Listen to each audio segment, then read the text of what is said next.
नमस्कार विद्यार्थी मित्रांनो, कृष्णा अकॅडमी वराड या यूट्यूब चॅनलवरती आपल्या सर्वांचे स्वागत आहे। आपण इयत्ता 4थीचे पुस्तक पाहत आहोत न्यू सिलेबसनुसार। तर पोलीस भरतीसाठी किंवा कुठल्याही स्पर्धा परीक्षेसाठी हे उपयुक्त असं ठरणारं पुस्तक आहे। छत्रपती शिवाजी महाराजांचा इतिहास यामध्ये दिलेला आहे आणि शिवाजी महाराजांची आपण जयंती उत्साहाने साजरा करतो। त्यानंतर आपण 1 ते 6 प्रकरण पाहिले आणि पहिल्या भागमध्ये आपण पूर्ण अनुक्रमणिका पाहिली होती मित्रांनो। टोटल 18 प्रकरण आहेत। 18 पैकी आपण 6 प्रकरण पहिल्या भागमध्ये झालेत। आता इथून पुढे आपण 7 पासून तर 12 प्रकरण आपण पाहणार आहोत दुसऱ्या भागमध्ये। चला तर मग आपण लेक्चरला सुरुवात करूया। आतापर्यंत जे 6 प्रकरण झालेत त्याच्यात आपण पाहिलेलेच आहे छत्रपती शिवाजी महाराजांचा जन्म, शिवरायांचा जन्म, छत्रपती शिवाजी महाराजांपूर्वीचा महाराष्ट्र पाहिला, संतांची कामगिरी पाहिली। त्यानंतर आपण स्वराज्य स्थापनेची शपथ रायरेश्वराच्या मंदिरावरती कशी घेतली ते सर्व पाहिलं। असे आपण टप्प्याटप्प्यांनी पाहिलं। तर आता पुढचा प्रकरण असणार आहे आपलं 7 नंबरचं, स्वराज्याचे तोरण बांधले। पाहूया मग स्वराज्याचे कशा पद्धतीने तोरण बांधले गेले। रायरेश्वराच्या देवालयात शिवरायांनी आपल्या सवंगड्यांसह स्वराज्याची स्थापना केली, प्रतिज्ञा केली। पण केवढे अवघड कार्य होते ते। दिल्लीचा मुघल बादशाह, विजापूरचा आदिलशाही सुलतान, गोव्याचे पोर्तुगीज आणि जंजिऱ्याच्या सिद्दी अशा 4 सत्ता त्यावेळी महाराष्ट्रावर हुकूमत गाजत होत्या। या सत्तांचा दरारा मोठा होता। त्यांच्या विरुद्ध ब्र काढायची कुणाची हिंमत नव्हती। अशा बिकट परिस्थितीत शिवरायांनी स्वराज्याचा मंत्र उच्चारला होता। कुठे शत्रूच्या फौजांचे अफाट बळ आणि कुठे शिवरायांच्या सवंगड्यांचे अल्प बळ, पण शिवरायांचा निश्चय अढळ होता। त्यातूनच बळ निर्माण झाले। तोरणगड शिवरायांचे पुणे, सुपे, चाकण व इंदापूर या परगण्याची जहागीर होती।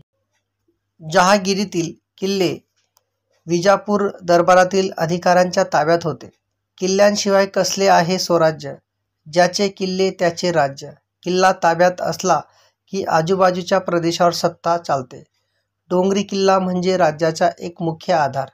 तेव्हा एखादा भक्कम किल्ला लवकर हस्तगत केला पाहिजे असे शिवरायांनी मनाशी ठरवले।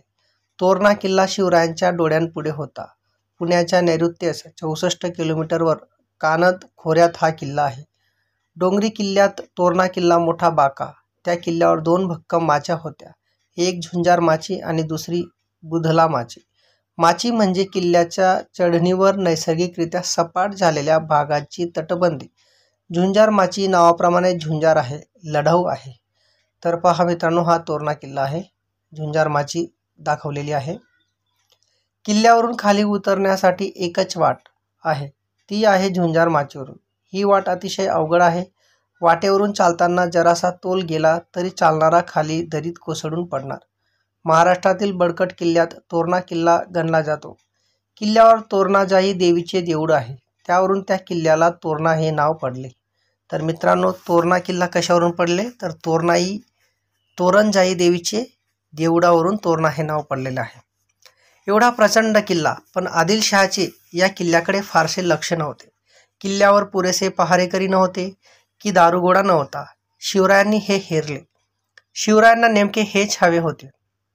तोरणा जिंकून स्वराज्याचे तोरण बांधायचे होते असे त्यांनी ठरवले।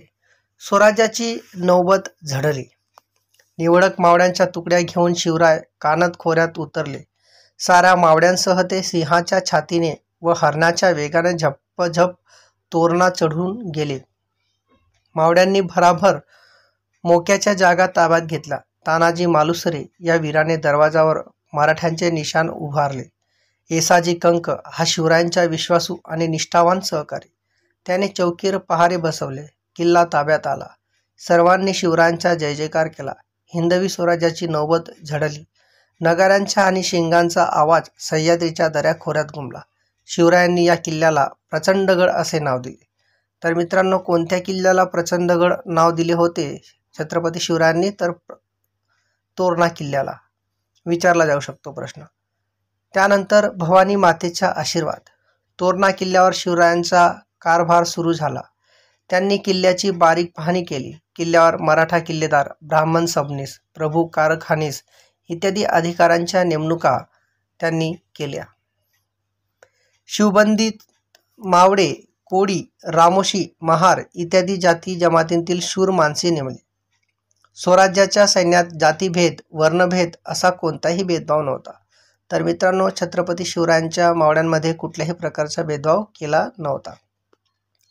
किल्ल्यांची दुरुस्ती सुरू झाली आणि काय आश्चर्य, मोहरांनी गच्च भरलेल्या 4 घागरी काम चालू असताना किल्ल्यावर सापडल्या. कामकऱ्यांना आनंदी आनंद झाला. शिवरायांना देवी भवानी प्रसन्न आहे, तिनेच धन दिले असे जो तो म्हणू लागला. कामकऱ्यांनी मोठ्या आनंदाने धनाच्या घागरी शिवरायांजवळ आणून दिल्या. एका मोहरेला कुणी हात लावला नाही. स्वराज्याचे धन होते ते त्यांनी आपल्या धन्याच्या स्वाधीन केले. स्वराज्याच्या कार्यासाठी एवढे धन एकीकडे सापडले म्हणून शिवरायांना हुरूप आला.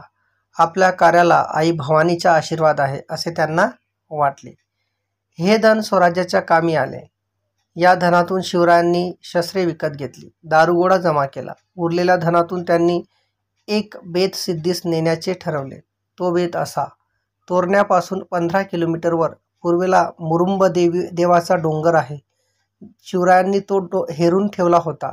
हा डोंगर खूप उंच, अवघड आणि मोक्याचा होता. आदिलशहाने या डोंगरावर एक किल्ला अर्धवट बांधून सोडून दिला होता. या किल्ल्यावरही पहारा ढिलाच होता. तेव्हा स्वराज्याच्या राजधानीसाठी हा किल्ला ताब्यात घ्यायचा असे शिवरायांनी ठरवले. स्वराज्याची पहिली राजधानी. आता स्वराज्याची पहिली राजधानी कोणती आहे ते पाहू आपण. एक दिवस शिवराय आपल्या निवडक सवंगड्यांसह या किल्ल्यावर चढले. त्यांनी किल्ला ताब्यात घेतला. आता राजगड पाली दरवाजा पहा मित्रांनो. तोरण्यावर सापडलेले काही धन मुरुंब देवाच्या डागडुजीसाठी खर्च झाले. शिवरायांनी या किल्ल्याला नाव दिले राजगड. गडावर पाथरवटांनी दगड घडवले. लोहाराने भाता फुंकला. सुतार, गवंडी, मजूर, भिस्ती अशी सारी माणसे कामाला लागले. राजवाडा, 12 महल, 18 कारखाने आणि राजगादी तयार झाली. राजगड ही स्वराज्याची पहिली राजधानी सजली. तर मित्रांनो, स्वराज्याची पहिली राजधानी कोणती सजली होती? तर राजगड. लक्षात घ्या. स्वराज्याची घोडदौड. शिवरायांची घोडदौड सुरू झाली. 12 मावळातील किल्ल्यांमागून किल्ले त्यांनी ताब्यात घेतले. 12 मावळात आनंद आणि उत्साह यांना पूर आला. गावोगावचे पाटील, देशमुख शिवरायांच्या मुजऱ्याला येऊ लागले. परंतु तांदळात जसे काही खडे असतात तसेच मावळांतही काही दुष्ट लोक होते. शिवरायांचा उत्कर्ष बघून त्यांच्या पोटात दुखू लागले. शिरवळच्या आदिलशाही ठाणेदाराकडे शिवरायांविरुद्ध तक्रारी गेल्या. ठाणेदाराने विजापूरला सरनिस्वार पाठवून शिवरायांच्या या घोडदौडीची हकीकत आदिलशहाच्या कानी घातली. आता पुढे काय झालं? शिवरायांचे चातुर्य. आदिलशहा चकित झाला. त्याने शहाजी राजांना जाब विचारला. शहाजी राजांना मोठा पेच पडला, पण त्यांनी वेळ निभावून गेली. जहागिरीचे रक्षण करण्यासाठी स्वतःकडे एकही किल्ला नाही म्हणून शिवाजी राजांनी किल्ला घेतला असावा असे शहाजी राजांनी आदिलशहास कळवले. शिवरायांनीही आदिलशहाकडे जासूद पाठवला. जहागिरीचा कारभार व्यवस्थित चालावा म्हणून आम्ही किल्ला घेतला. आदिलशहाच्या हितासाठीच किल्ला घेतला, यात दुसरा काहीही हेतू नाही असे महाराजांनी त्या ठिकाणी सांगितलं. असे धूर्तपणाचे उत्तर शिवरायांनी पाठवले. कोंढाणा आणि पुरंदर हे 2 किल्लेही मोक्याचे होते. शिवरायांनी तेही युक्तीने काबीज केले. त्यानंतर रोहिडा ताब्यात घेतला. स्वराज्याची घोडदौड अशी जोरात सुरू झाली. तर मित्रांनो, या प्रकरणापासून आपल्याला शिकायला भेटते की महाराजांनी पहिले मावळ्यांना एकत्र केले. सगळ्या जातीपातीच्या लोकांचा विचार केला, त्यांना एकत्र आणले. महाराजांसाठी मरण्या मिटण्यासाठी लोक तयार झाले होते. त्यांनी पहिले एक किल्ला त्यांनी काबीज केला. तोरणगडवर तोरण बांधले. नंतर हळूहळू असे करत करत त्यांनी किल्ले एकत्र आणले आणि मग नंतर स्वराज्याची पताका पुढे त्यांनी नेऊन ठेवली. तर असं होतं हे आपलं 7 नंबरचं प्रकरण. आता लगेच पुढचं प्रकरण आपण पाहणार आहोत. तर 8 नंबरचं प्रकरण आहे स्वकीय शत्रूंचा बंदोबस्त. आता स्वकीय शत्रूंचा बंदोबस्त म्हणजे इथूनच आपल्याला समजतं की जे स्वराज्यात शत्रू होते त्यांचा पहिले बंदोबस्त केला आणि मग नंतर पुढे त्यांनी वाटचाल केली. पुढे पाहता जरब बसवली. शिवरायांच्या अवतीभोवती 12 मावळातील मावळे गोळा झाले. शिवराय सांगतील ती कामगिरी ते बजावत होते. स्वराज्यासाठी जगायचे आणि स्वराज्यासाठी मरायचे असे ते मानत होते. साधी भोळी मराठमोळी माणसं होती. त्यांना शिवराय म्हणजे जीव की प्राण वाटत. पण काही मंडळींना शिवरायांच्या कर्तृत्वाचा हेवा वाटे. अशांचा बंदोबस्त करणे शिवरायांना भाग पडले. खंडोजी आणि बाजू घोरपडे हे सरदार आदिलशहाच्या चाकरीत होते. आदिलशहाने त्यांना शिवरायांच्या विरुद्ध चिथावले. कोंढाणा भागात त्यांनी धुमाकूळ माजवला, परंतु शिवरायांनी त्यांची डाळ शिजू दिली नाही. शिवरायांनी त्यांना पिटाळून लावले. तसेच फलटणचे बजाजी नाईक निंबाळकर हे तर शिवरायांचे मेहुणे. शिवरायांना त्यांच्या विरोधात जाऊनही लढाया कराव्या लागल्या. तथापि पुढे या घराण्यातील व्यक्ती शिवरायांच्या बरोबर राहिल्या. शिवरायांच्या जवळचा नातलग संभाजी मोहिते हा त्यांच्या सुपे परगण्यात होता. त्यानेही शिवरायांविरुद्ध कारवाया सुरू केल्या. शिवरायांनी सुप्याला जाऊन त्याला पकडले आणि त्याची रवानगी कर्नाटक प्रांतात केली. कर्तव्यापुढे शिवराय नाते गोते मानत नसत. तर हा महत्त्वाचा मुद्दा आहे मित्रांनो. त्यानंतर जावडीचे चंद्रराव मोरे. शिवरायांच्या कार्याची थोरवी साऱ्या मावळ्यांना पटली. त्यांचे नाव सर्वत्र दुमदुमले. शिवराय लोकांचे राजे झाले, पण ते काही लोकांच्या डोळ्यात खुपले. जावडीचे मोरे असेच होते. मोरे हे जावडीचे जहागीरदार. त्यांची जहागीर रायगडापासून कोयना खोऱ्यापर्यंत होती. ते विजापूरच्या आदिलशहाचे जहागीरदार होते. आदिलशहाने त्यांना चंद्रराव हा किताब दिला होता. तर मोरे यांना कोणता किताब दिला होता? चंद्रराव. जावडीचे जंगल अत्यंत दाट होते. भर दिवसा सूर्यकिरणांनाही तेथे शिरकाव नव्हता. त्यात वाघ, लांडगे, अस्वले इत्यादी श्वापदे संचार करत. मोऱ्यांचे जावडी म्हणजे जणू वाघाची जाडीच होती.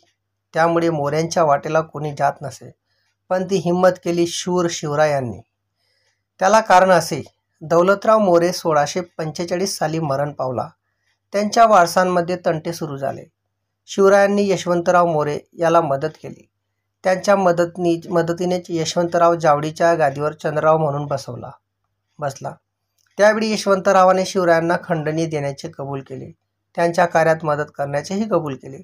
पण गादीवर बसल्यावर मात्र तो सारे विसरला. कुठला शिवाजी आणि कुठला करार. तो बेपर्वाईने वागू लागला. स्वराज्यातील मुलखावर स्वाऱ्या कर, प्रजेला त्रास दे अशी दांडगाईश यशवंतराव करू लागला. वेळीच त्याचा बंदोबस्त केला नाही तर स्वराज्याला धोका पोहोचेल हे शिवरायांनी ओळखले. बंड केलिया मारले जाल.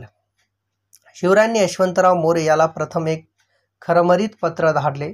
तुम्ही राजे म्हणविता, राजे आम्ही. आम्हास श्री शंभूने राज्य दिधले आहे, तर तुम्ही राजे न म्हणावे. यशवंतराव मोऱ्याने उद्धटपणे उत्तर दिले, तुम्ही काल राजे झाला, तुम्हास राज्य कोणी दिधले. येता जावडी जाता गोवली.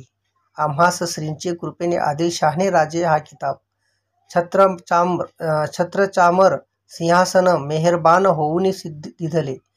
येथे उपाय कराल तर अपाय होईल. शिवरायांनी उलट टोला दिला. जावडी खाली करून राजे न म्हणून, छत्रचामर दूर करून हात रुमाले बांधून, भेटीस येऊन हुजुराची चाकरी करणे. इतकियावर बंडखोरी केलिया मारले जाल. जावडी भोवती घनदाट जंगल होते. रायरीचा किल्ला अजिंक्य होता. मोरे मंडळीही पुष्कळ होती. जावडी जिंकणे सोपे नव्हते. भरपूर तयारी करून शिवरायांनी जावडीवर स्वारी केली. तर किल्ले रायगड या ठिकाणी चित्र आपल्याला दिसत आहे मित्रांनो. खूप सुंदर चित्र आहे. सुमारे महिनाभर यशवंतरावाने झुंज दिली, पण त्याचे खूप सैन्य मारले गेले. अखेरीस आपल्या मुलाला घेऊन यशवंतराव रायरीवर पळाला.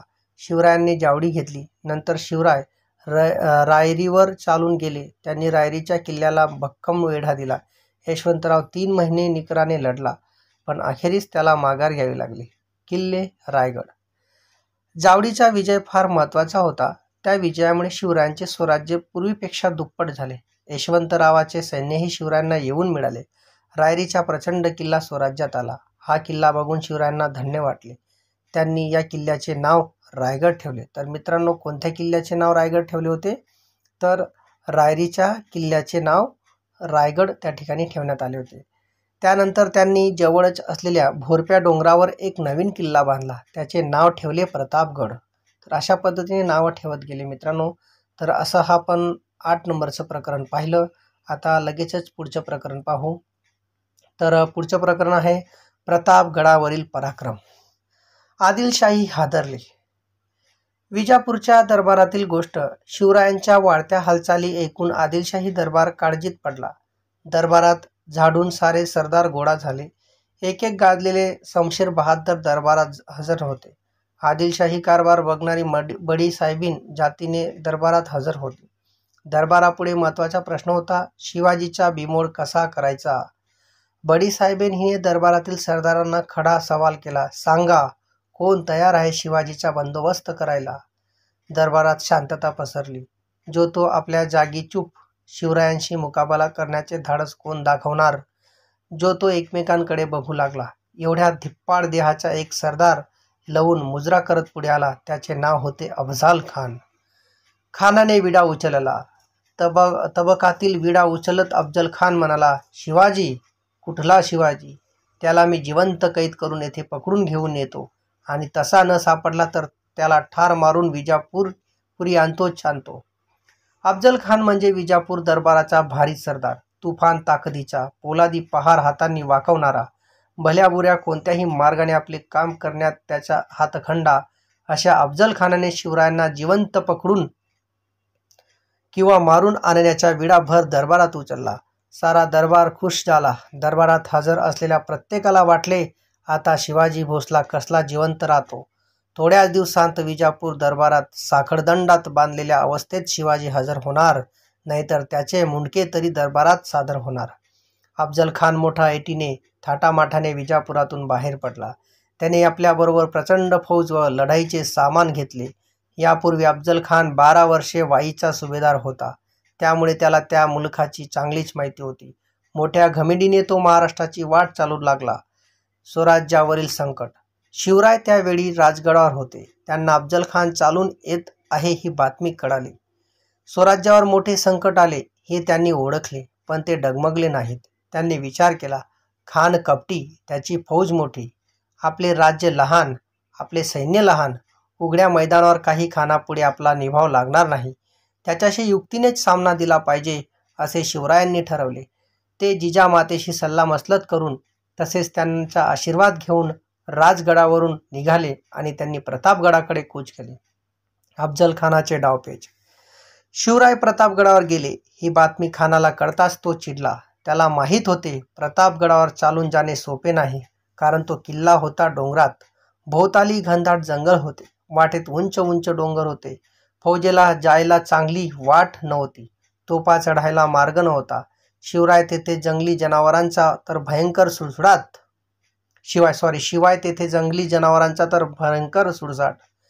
शिवरायांनी प्रतापगडावरून उतरून खाली यावे म्हणून खानाने डावपेच खेळण्यास सुरुवात केली. तुळजापूर, पंढरपूर या देवस्थानांना उपद्रव दिला. रयतेचा खूप छळ केला. हे ऐकून तर शिवराय प्रतापगड सोडतील व बाहेर येतील असा खानाचा डाव होता. शिवरायांनी खानाचा डाव ओळखला. त्यांनी प्रतापगड सोडलाच नाही. तेव्हा खानाने दुसरा डाव टाकला. प्रेमळपणाने सोंग घेऊन त्याने शिवरायांना निरोप पाठवला. तुम्ही माझ्या मुलासारखे, मला भेटायला या. आमचे किल्ले परत द्या. तुम्हाला मी आदिलशहाकडून सरदारकी देववितो. अशा पद्धतीने खानाने सांगितलं. शेरास सव्वा शेर. खान आपल्याशी. तर प्रतापगड किल्ले पाहू शकता आपण, किती सुंदर किल्ला या ठिकाणी आहे. खूप छान चित्र आहे. शेरा सव्वा शेर. खान आपल्याशी कपटी डाव खेळतो आहे हे शिवरायांना झटकन ओळखले. ते सावधगिरीने वागत होते. त्यांनी खानालाच प्रतापगडाखाली खेचून आणण्याचा निर्धार केला. त्यांनी खानाला निरोप पाठवला. खान साहेब, मी तुमचे किल्ले घेतले. मी अपराधी आहे. मला क्षमा करा. आपणच प्रतापगडाखाली भेटायला यावे. मला तिकडे येण्याची भीती वाटते. शिवरायांचा निरोप ऐकून अफझल खान हसला. वाह, बहुत खुशी. आपली दाढी कुरडत तो म्हणाला. त्याला वाटले या अफझल खानापुढे शिवाजीची काय बिशाद.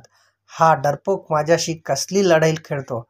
आपणच जावे आणि भेटीत त्याला चिरडून टाकावे. बस. खान शिवरायांना प्रतापगडाखाली भेटायला तयार झाला. भेट ठरली. आता भेटीचा दिवस. प्रतापगडाखालच्या माचीवर भेटण्याची जागा ठरली. दिवस ठरला. वेळ ठरली. आता या ठिकाणी आपण वाघनखे, चिलखत, बिचवा, जिरेटोप, पट्टा हे चित्रामध्ये पाहू शकतो. तर पहा, विषयाकडे जाऊया. वेळ ठरली.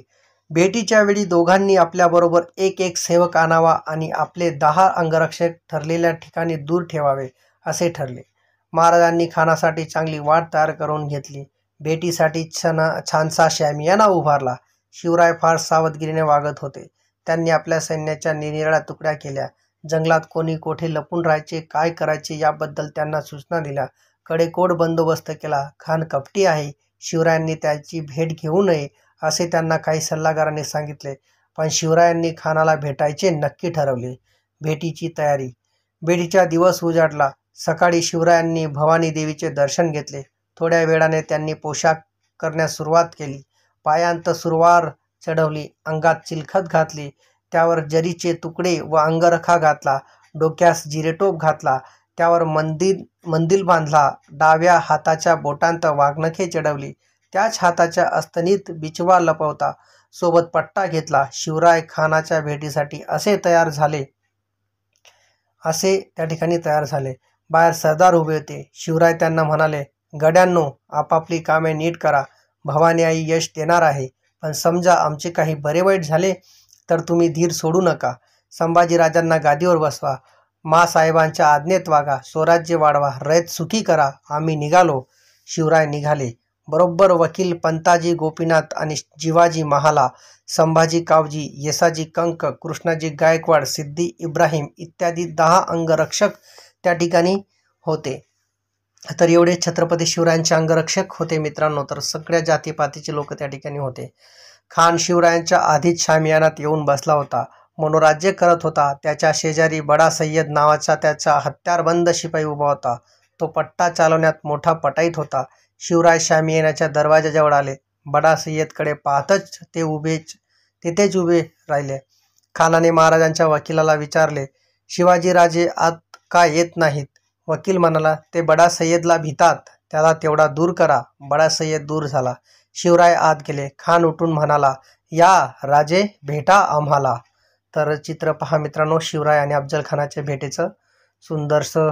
आता अफजल खानाची शरीरयष्टी, महाराजांची शरीरयष्टी पाहू शकता आपण. तरीसुद्धा युक्तीने त्या ठिकाणी खानाला मारलं, वध केला.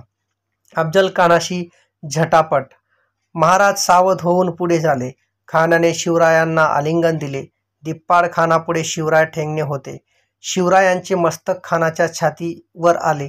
त्यासरशी खानाने शिवरायांना ठार करण्यासाठी त्यांची मान आपल्या डाव्या बगलेत दाबली आणि दुसऱ्या हाताने शिवरायांच्या कुशीत कट्यारीचा वार केला.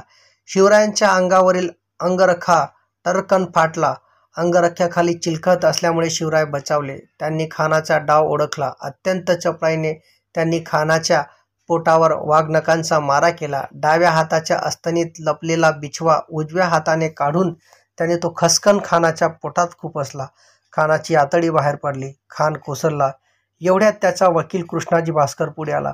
त्याने शिवरायांवर तलवारीचा वार केला. पण शिवरायांनी पट्ट्याच्या एका घावात त्याला ठार केले. ही खणखणी ऐकून बडा सय्यद शामियानात घुसला. तो शिवरायांवर वार करणार एवढ्यात जिवाजी महाला धावून आला.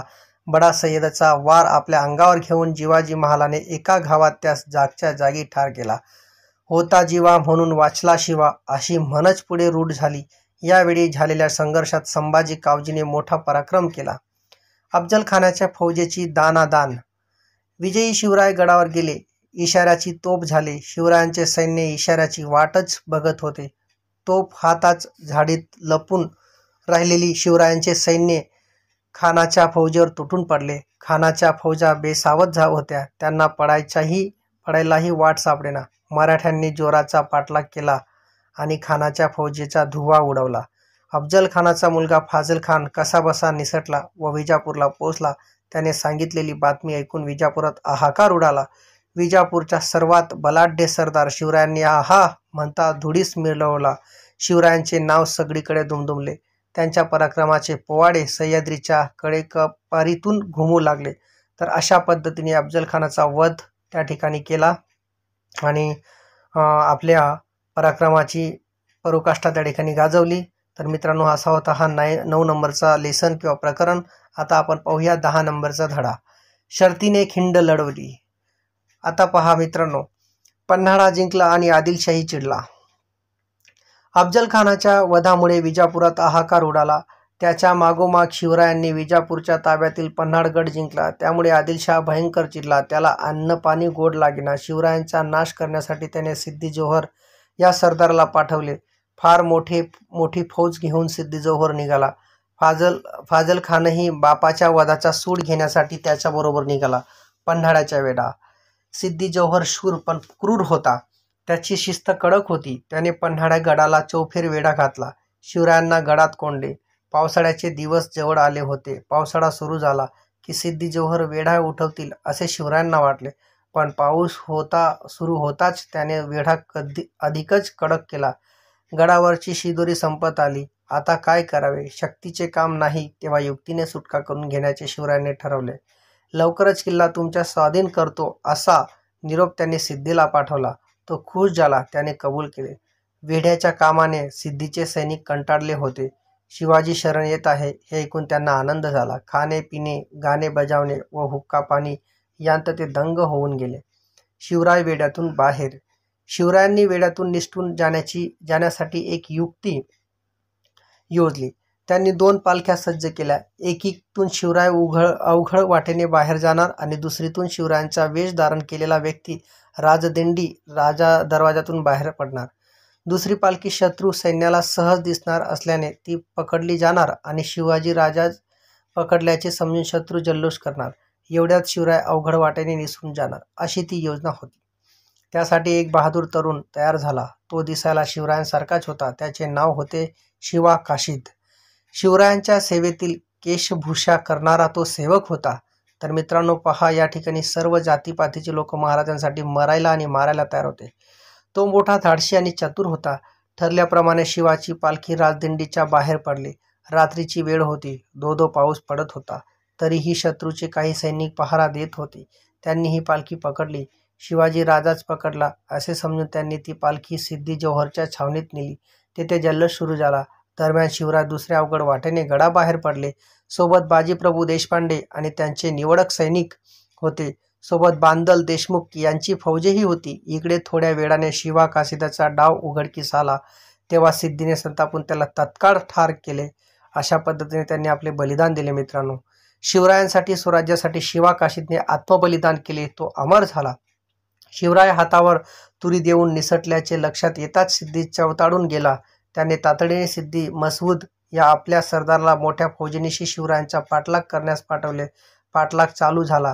दिवस उजाडल्यावर त्यांनी शिवरायांना पांढर पाणी ओढ्यावर गाठले. शिवराय पेचात पडले. त्यांनी कशीबशी घोळत खिंड ओलांडली. बाजीप्रभूचा बाणेदारपणा. चवताळलेल्या सिद्धीचे सैनिक जोराने खिंडीकडे दौडत येत होते. शिवरायांना वाटले आता विशाळगड गाठणे कठीण. ते बाजीप्रभूला म्हणाले, बाजी, वेळ आणीबाणीची आहे. पुढील वाट चढणीची. मागे शत्रू पाठीवर. आता विशाळगड हाती लागत नाही. चला शत्रूला उलटून तोंड देऊया. शिवरायांच्या मनातील घालमेल बाजीप्रभूने ओळखली. खिंडीच्या रोखाने शत्रू चवताळून येत होते. शिवरायांचे जीव धोक्यात होते. सारे स्वराज्य धोक्यात होते. बाजीप्रभूने शिवरायांना कळमळीने सांगितले, महाराज, तुम्ही थोडे सैनिक घेऊन विशाळगडाकडे चला. उरलेल्या सैनिकांसह मी खिंडीत उभा राहतो. महाराज, मी मरेन पण शत्रूला खिंड चढू देणार नाही. एक बाजी गेला तर तुम्हाला दुसरा मिळेल. पण स्वराज्याला शिवाजी महाराजांची गरज आहे. गनिमांची संख्या अफाट आहे. आपण थोडे आहोत. येथे आपला निभाव लागणार नाही. तुम्ही येथे थांबू नका. आम्ही खिंड रोखून धरतो. गनिमाला आम्ही येथेच तोपवून धरू. तुम्ही गडावर पोहोचेपर्यंत आम्ही येथे शत्रूला अडवून धरू. तुम्ही बिनधास्तपणे जा. बाजीप्रभूची स्वामी भक्ती बघून शिवराय गहिवरले. बाजीसारखा मोहरा इरेला घालवे त्यांच्या जीवावर आले होते. पण त्यांना स्वराज्याचे ध्येय गाठायचे होते. त्यांनी मन आवरले. शिवराय बाजीला प्रेमाने भेटले व म्हणाले, आम्ही गडावर जातो. तेथे पोचताच तोफांचे आवाज होतील. मग ताबडतोब खिंड सोडून तुम्ही निघा. तर मित्रांनो, बाजीप्रभूचे असे बलिदान बऱ्याच लोकांनी बलिदान दिले. तर अंगावर काटे येतात हे वाचून. तर सुंदर असं त्या ठिकाणी वर्णन केलेलं आहे मित्रांनो. तर बाजीने शत्रूला रोखले. बाजीप्रभूला खिंडीत मागे ठेवून शिवराय विशाळगडाकडे निघाले. बाजीने शिवरायांच्या पाठमोऱ्या मूर्तीला लावून मुजरा केला.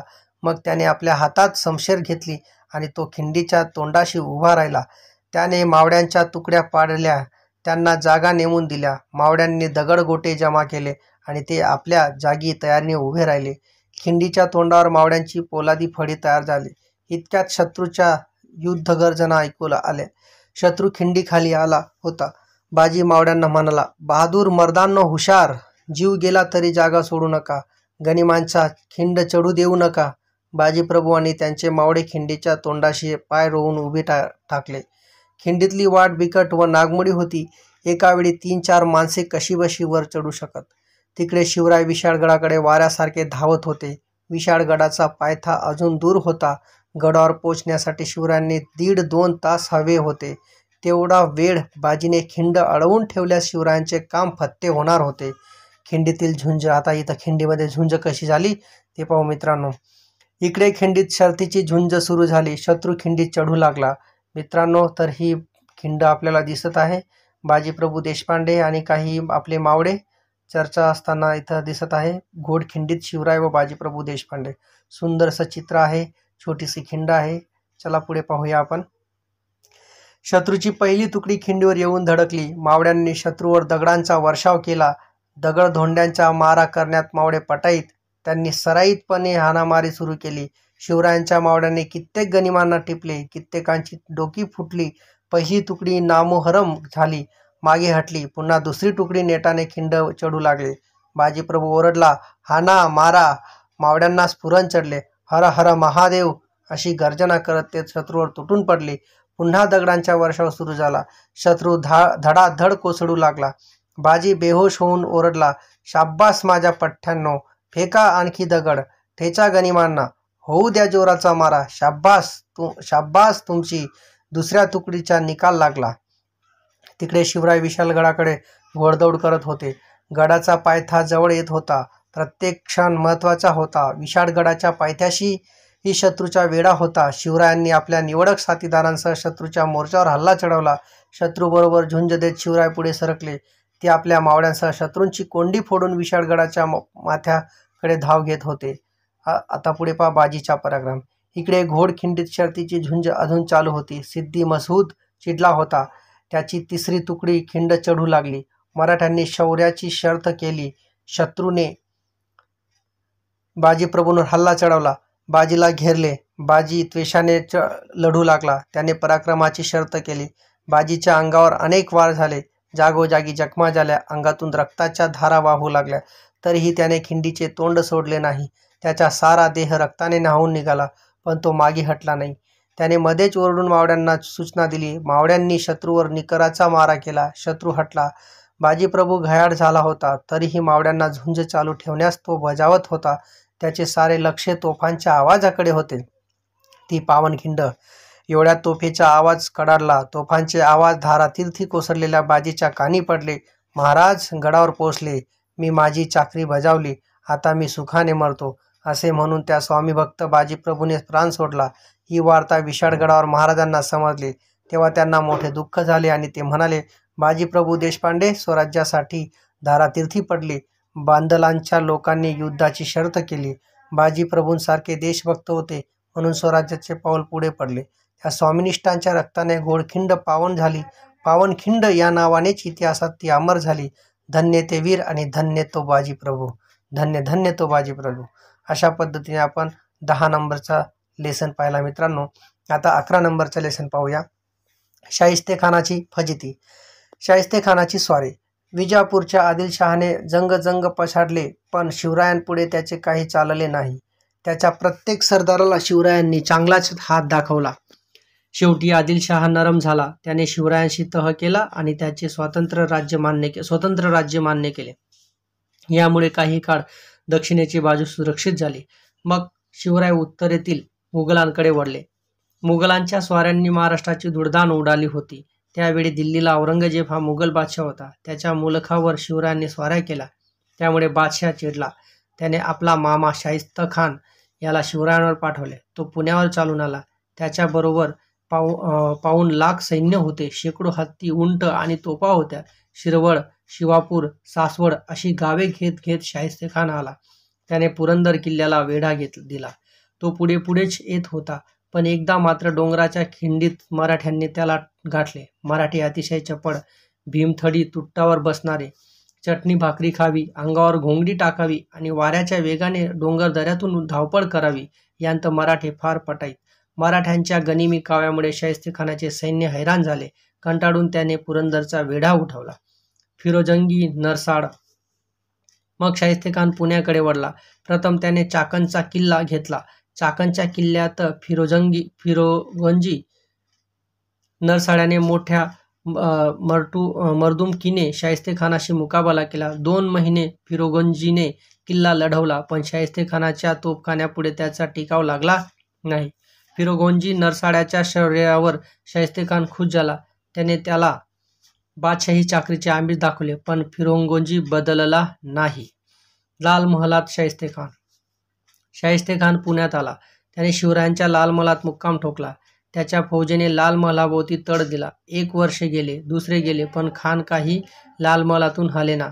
उलट तो अधूनमधून आपली फौज भोवतालच्या मुलुखात पाठवी, रयतेची गुरे ओढून आणि शेतीची नासधूस करी. अशा रीतीने त्याने पुण्याच्या भोवतालचा मुलूख उद्ध्वस्त केला. धाडसी बेत. शाहिस्तेखानाची खोड मोडायचीच असे शिवरायांनी ठरवले. खान लाल महल बळकावून बसला होता. हे एका दृष्टीने शिवरायांना सोयीचेच होते, कारण त्या वाड्यातील खोल्या, दालने, खिडक्या, दारे, वाटा, चोरवाटा यांची शिवरायांना सारी काही माहिती होती. शिवाय शिवरायांचे हुशार हेर खानाच्या गोटात शिरलेले होतेच. खुद्द शाहिस्तेखानाच्या महालात मध्यरात्री शिरावे आणि त्याला उडवावे असा बेत शिवरायांनी केला. किती धाडसी बेत होता हा! महालात शिरायला मुंगीलाही वाव नव्हता. लाल महालाभोवती 1.25 लाख फौजेचा खडा पारा होता. हत्यारबंद मराठ्यांना गावात यायला शाहिस्तेखानाने मनाई केली होती. तर मित्रांनो, या ठिकाणी शाहिस्तेखानाची कशी फजिती केलेली आहे, बोटे तुटलेली आहेत, तर आपल्याला चित्र पाहू शकतो. असं सुंदरसं चित्र त्या ठिकाणी आहे. शिवरायांच्या शाहिस्तेखानावर हल्ला. तर यायला शाहिस्तेखान मनाई केली होती, पण शिवरायांचा निर्धार एकदा झाला म्हणजे झाला. शिवरायांनी दिवस निश्चित केला. तारीख 5 एप्रिल 1663ची रात्र. वाजत गाजत लग्नाची वरात चालली होती. पुढे चंद्रज्योती जळत होत्या. शेकडो स्त्री पुरुष नटून थटून चालले होते. कोणी पालख्यांत, कोणी मेन्यांत, तर कोणी पायी. शिवराय आपली माणसे घेऊन त्या वरातीत शिरले होते. वरात पुढे निघून गेली. सर्वत्र सामसूम झाले. शिवराय आणि त्यांची माणसे लाल महालाच्या भिंतीकडे सरकली. यावेळी शाहिस्तेखान गाढ झोपला होता. शाहिस्तेखानाची खोड मोडली. शाहिस्तेखानाची खोड मोडली. वाड्याच्या भिंतीला भगदाड पाडून शिवराय आत शिरले. त्यांचा स्वतःचाच वाडा तो. त्यांना त्याचा कानाकोपरा माहीत होता. खानाचे पारेकरी पेंगत होते. शिवरायांच्या माणसांनी त्यांना बांधून टाकले. शिवराय आणखी आत शिरले. इतक्यात कोणीतरी तलवार घेऊन त्यांच्यावर धावून आला. शिवरायांनी त्याला ठार केले. त्यांना वाटले शाहिस्तेखान असावा, पण तो त्याचा मुलगा होता. गडबड झाली. लोक जागे झाले.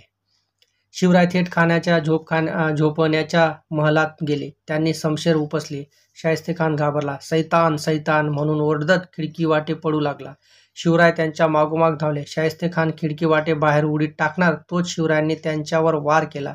खानाची 3 बोटे कापली गेली. प्राणावर आले ते बोटांवर निभावले. खान खिडकीतून उडी टाकून पळाला. शिवाजी आला, धावा धावा, पकडा त्याला असे मुद्दाम फसवण्यासाठी म्हणत शिवराय आणि त्यांची माणसे ओरडत पळत सुटली. खानाची माणसेही घाबरून पडत होती. शिवराय आणि त्यांची माणसे सिंहगडाकडे निघून गेली. खानाची माणसे शिवरायांना रात्रभर शोधतच राहिली. शाहिस्तेखानाने तर हायच खाल्ली. आज बोटे तुटली, उद्या आपले शरीर शिवाजी कापून नेईल अशी भीती त्याला वाटू लागली. औरंगजेब बादशहाला हा प्रकार समजताच त्याला भयंकर राग आला. तो शाहिस्तेखानावर नाराज झाला. त्याने फरमान काढून खानाची रवानगी बंगालमध्ये केली. मुघल सत्तेला बसलेला हा पहिला तडाखा मोठा जबरदस्त होता. शिवराय फत्ते होऊन आले. तोफा उडाल्या. साऱ्या महाराष्ट्रात आनंदी आनंद झाला. अशा पद्धतीने शाहिस्तेखानाची फजिती आपल्याला पाहावयास मिळते. आता या भागचा 2 नंबर भागचा लास्ट प्रकरण आपण पाहतो. 12 नंबरचं पुरंदरचा वेढा व तह. तर मित्रांनो पहा, या 2 भागामध्ये आपण 12च प्रकरण पाहणार आहोत, 7 ते 12. या विजयानंतर शिवराय स्वस्थ बसले नाहीत. औरंगजेब बादशहाच्या फौजा महाराष्ट्रात धुमाकूळ घालत होत्या. तेव्हा बादशहावर जबर वचक बसवण्यासाठी शिवरायांनी सुरत शहरावर छापा घातला. कुठे पुणे व कुठे सुरत. सुरत म्हणजे त्यावेळची मुघली मुलखातील मोठी व्यापारपेठ. खूप सधन शिवरायांनी सुरतेवर छापा घालून लक्षावधी रुपयांची लूट मिळवली. सुरतेच्या लुटीत शिवरायांनी ती नीती सोडली नाही. चर्च अथवा मशिदी यांना हात लावला नाही. स्त्रियांना त्रास दिला नाही. सुरतेवरील या आक्रमणामुळे बादशाह भयंकर चिडला. त्याने मराठ्यांचे राज्य नष्ट करण्याचा निश्चय केला. मिर्झा राजे जयसिंग या आपल्या बलाढ्य सेनापतीला त्याने शिवरायांवर धाडले. त्याच्या सोबतीला दिलेर खान हा आपला विश्वासू सरदार दिला. अलोट खजिना आणि अफाट दारुगोळाही बरोबर दिला. जयसिंग आणि दिलेर खान प्रचंड फौजेसह दक्षिणेत येऊन पोचले. स्वराज्यावर फार मोठे संकट आले. सुरतेच्या मोहिमेवरून शिवराय परततात तोच सन 1664 मध्ये त्यांना कर्नाटकातून एक दुःखद बातमी समजली. शहाजी राजे यांचे शिकारीच्या प्रसंगी अपघाती निधन झाले. शिवराय व जिजाऊ यांच्यावर दुःखाचा डोंगर कोसळला. मातोश्रींच्या गळा पडून शिवरायांनी या दुःखातून त्यांना सावरले. तर खूप सुंदर चित्र आहे. पुरंदरचा किल्ला पाहू शकतो आपण, अप्रतिम आहे. पुरंदरला मुघलांचा वेढा. आता पुरंदर या किल्ल्याला मुघलांचा वेढा आपण पाहणार आहोत. पुरंदर हा शिवरायांचा प्रचंड व बळकट किल्ला होता. हा किल्ला घेतल्याशिवाय शिवरायांचा बिमोड होऊ शकणार नाही हे दिलेर खान जाणून होता. त्यामुळे दिलेर खानाने पुरंदरला वेढा दिला. त्याची फौज फार मोठी होती, पण पुरंदरचा किल्ला मुरारबाजी मोठा जिद्दीचा वीर होता. त्याच्या हाताखालचे शिपाई मोठे शूर होते. हे सारे शूर शिपाई घेऊन मुरारबाजी लढाईला उभा राहिला. दिलेर खानाच्या तोफा कडाडू लागल्या. तोफेचे लाल भडक गोळे किल्ल्यावर कोसळू लागले, पण मुरारबाजी व त्याचे मावळे हटले नाहीत. ते अधिक जोराने झुंजू लागले. मुघलांनी तोफांचा भडीमार केला. माचीचा बुरुज ढासळला. मुघल माचीवर घुसले. दिलेर खानाने माची जिंकली. मराठ्यांनी वरच्या बालेकिल्ल्याचा आश्रय घेतला. ते लढतच राहिले. दिलेर खान आपल्या छावणीतून ही लढाई बघत होता. मुरारबाजी रागाने लाल झाला होता. त्याने 500 मावळे निवडले. त्यांना घेऊन त्याने मुघलांवर हल्ला करायचा बेत केला. बालेकिल्ल्याचा दरवाजा उघडला. हर हर महादेव अशी गर्जना करत मुरारबाजी आणि त्याचे मावळे मुघलांवर तुटून पडले. थोडा वेळेत भयंकर लढाई झाली. मुघलांचे सैन्य अफाट होते, पण मराठ्यांनी या सैन्याचा धुव्वा उडवला. शेवटी मुघलांनी माघार घेतली. ते दिलेर खानाच्या छावणीकडे जीव घेऊन पळत सुटले. मुरारबाजीने त्यांचा पाठलाग सुरू केला. मुरारबाजीचे सैन्य दिलेर खानाच्या छावणीत घुसले. छावणीत एकच गोंधळ माजला. धावा धावा, आरडाओरडा, किंकाळ्या यांचा हाहाकार उडाला. घाईघाईने दिलेर खान हत्तीवर अंबारीत बसला. त्याने समोर पाहिले तो त्याच मुरारबाजी दिसला. मुरारबाजीची तलवार कोणाच्या छाताडात, कोणाच्या मस्तकात तर कोणाच्या कंठात घुसली होती. मुरारबाजी कोणालाही आटोपत नव्हता. त्याचे शौर्य बघून दिलेर खान थक्क झाला. मुरारबाजीचा अतुल पराक्रम. दिलेर खानाला बघून मुरारबाजी चवताळला. कापा, तोडा, मुडदे पाडा असे ओरडून तो शत्रूवर धावला. त्याची शमशेर जोराने फिरू लागली. जो आड आला तो ठार झाला. या एकट्या वीराला मुघलांनी चोहोकडून घेरले. इतक्यात दिलेर खान अंबारीतून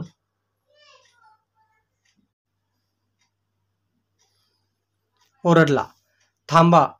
अंबारीतून ओरडला, थांबा. मुघल थांबले. क्षणभर मागे सरले. खान मुरारबाजीला म्हणाला, मुरारबाजी, तुझ्यासारखा शमशेर बहादर मी आजवर पाहिला नाही. तू आमच्या बाजूला ये, कौल घे. बादशाह तुला सरदार करतील, जहागीर देतील, बक्षीस देतील. मुरारबाजीने दिलेर खानचे शब्द ऐकले. रागाने त्याचे डोळे लाल झाले. तो चवताळून म्हणाला, अरे, आम्ही शिवाजी महाराजांची माणसे. तुझा कौल घेतो की काय? आम्हाला काय कमी आहे? तुझ्या बादशाहची जहागिरी हवी कोणाला?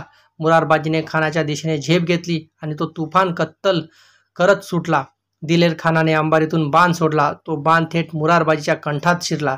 तो जमिनीवर कोसळला. मावळ्यांनी त्याचा देह उचलला आणि बालेकिल्ला गाठला. किल्लेदार पडला म्हणून त्यांना खूप दुःख झाले. मित्रांनो, या ठिकाणी मुरारबाजी लढताना दिसत आहेत. सुंदरसं चित्र आहे आणि तिथून दिलेर खानाने बाण चालवलेला आहे. तर पाहू शकतो आपण मुरारबाजी देशपांडे आणि दिलेर खान युद्धाचा प्रसंग या चित्राचं वर्णन आहे. पण मुरारबाजी पडला तरी काय झाले? आम्ही तैसेच शूर आहो, हिम्मत धरून लढतो असे म्हणून ते न डगमगता पुन्हा निकराने लढू लागले. ही बातमी शिवरायांना कळल्यावर ते फार दुःखी झाले. त्यांनी विचार केला, एक किल्ला वर्षे लढवता येईल, पण विनाकारण माणसे मरतील. शिवरायांना ते नको होते. नंतर पुरंदरचा तह. करणार काय? शक्ती चालेना, युक्ती उपयोगी पडेना. तेव्हा काही काळ माघार घेणेच योग्य, म्हणून मुघलांशी तह करायचा असे शिवरायांनी ठरवले. शिवराय स्वतः जयसिंगाकडे गेले. त्यांनी त्याच्याशी मत्सुद्देगिरीने बोलणे केले. ते म्हणाले, मिर्झा राजे, आपण राजपूत आहात. आमचे दुःख आपण जाणता. बादशहाच्या स्वाऱ्यांनी महाराष्ट्र उद्ध्वस्त झाला आहे. लोकांचे हाल होत आहेत. लोक सुखी व्हावे म्हणून आम्ही स्वराज्याचे काम हाती घेतले आहे. आपणही हे काम हाती घ्या. मी आणि माझे मावळे आपल्या पाठीशी उभे राहू. जयसिंग मोठा धूर्त होता. त्याने शिवरायांना तह करण्यास सांगितले. त्यांनी तह केला. या तहात शिवरायांनी 23 किल्ले, मित्रांनो, यामध्ये किती किल्ले दिले? 23 किल्ले व त्याखालच्या 4 लक्ष होणांचा मुलूक मुघलांस देण्याचे कबूल केले. हा तह 1665 साली झाला. पुरंदरचा तह केव्हा झाला? 1665. त्यामध्ये किती किल्ले दिले शिवरायांनी? 23 किल्ले. आणि किती पैसे दिले? 4 लक्ष होण मुलूक त्यांना दिला. पुरंदरचा तह झाला. याच वेळी शिवरायांनी आग्र्यास जाऊन बादशहाची भेट घ्यावी असे जयसिंगाने सुचवले. त्यांना सुरक्षिततेची हमी दिली. तर मिर्झाराजे जयसिंग व छत्रपती शिवाजी महाराज यांचं तहचं चित्र या ठिकाणी दाखवलेलं आहे. तर जयसिंगाच्या सूचनेवर शिवरायांनी विचार केला. बादशाह कपटी आहे. स्वतःच्या भावांशी सुद्धा त्याने दगलबाजी केली हे शिवरायांनी ओळखून होते. तरी पण या प्रसंगाला सावधगिरीने तोंड द्यावे असे त्यांनी ठरवले. आपण बादशहाची भेट घेण्यास आग्र्यास जाण्यास तयार आहोत असे शिवरायांनी जयसिंगाला कळविले. तर अशा पद्धतीने आपण हे प्रकरण पाहिलं. तर मित्रांनो, निश्चितच आपल्याला हा पाठ क्रमांक 2 आवडेल. तर लगेच तिसऱ्या प्रकरणामध्ये किंवा तिसऱ्या पार्टमध्ये आपण 13व्या प्रकरणापासून तर 18व्या प्रकरणापासून सुरुवात करणार आहोत.